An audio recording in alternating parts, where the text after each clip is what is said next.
Now, let's get real for a sec. When I'm playing a bunch of intervals in the C chromatic scale, it all doesn't sound so great. I'd say there's a 50-50 chance that the next note I blindly hit is going to be jammed with dissonance. In other words, it's going to sound not so good. This is where diatonic scales come in handy. Now, the greater majority of music you've heard and love is comprised of notes within a major or minor diatonic scale. And a diatonic scale is a combination of 7 notes that are arranged in a specific order. That order creates a unique pattern of intervals that when we hear it, it creates a particular emotion. For example, the C major scale is usually interpreted as feeling happy and joyous. Now, there are maths that can describe the relationship between these 7 notes and draw conclusions on why we as humans are drawn to specific collections of pitches and intervals, but for the purpose of this crash course, you don't have to concern yourself with that. So back to the interval pattern of a major scale. That pattern is written as a combination of whole tones and half tones, or tones and semitones. So moving up the keyboard from A, the interval pattern is whole, whole, half, whole, whole, whole, half. If we play the same pattern of intervals starting from any other note of our piano roll, it will communicate that same happy and joyous feeling because the interval pattern hasn't changed. Let's build a major scale starting from the C note now. And the reason why I'll choose this note is because from here, the major scale interval pattern will only play the white keys on the piano roll. This can be used as a really helpful way of remembering your major scale formula. Okay, whole, whole, half, whole, whole, whole, half. The 7 notes in a scale, whether they're major or minor, are referred to as the degrees of a scale and are given a number from 1 to 7. The first note in a scale, which is where the scale gets its name from, is called the tonic or the root. This is number 1 in that scale. The second degree is called the supertonic. The third degree is called the mediant. The fourth degree is the subdominant. The fifth degree is the dominant. The sixth degree is the submediant. And the seventh degree is the leading note or the leading tone.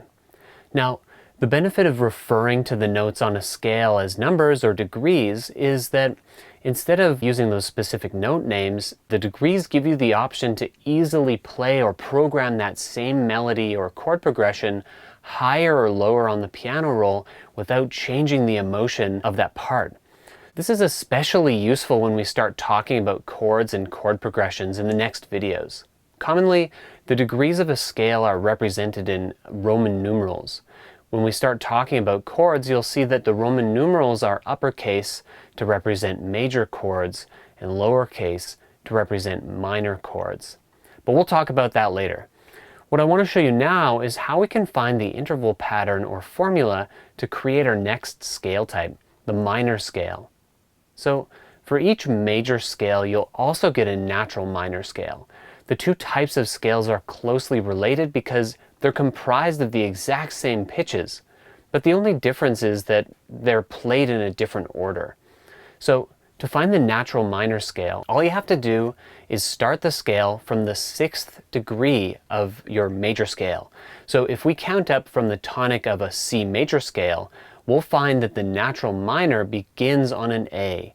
1, 2, 3, 4, 5, 6, A. So let's play the C major scale, but let's start from the A to hear the difference. As you can tell, in contrast to the major scale sounding happy, the minor scale sounds quite melancholy, a bit sad. So just like building a major scale using a pattern of intervals, let's count the interval pattern of a minor scale so that we can build one manually from any tonic we choose. Let's count the whole tone and half tone steps starting from the A. So the formula is whole, half, whole, whole, half, whole, whole. Cool. Let's try this out by building a minor scale manually, starting from a random tonic.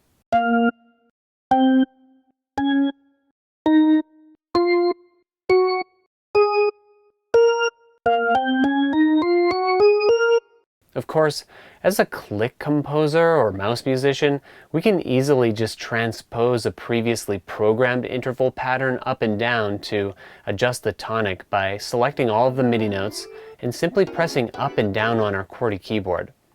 This is the same as transposing these scales manually.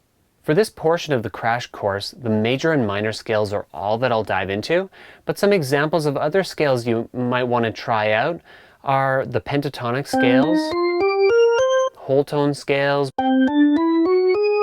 blues scales, harmonic minor scales, not to mention the various modes of each scale.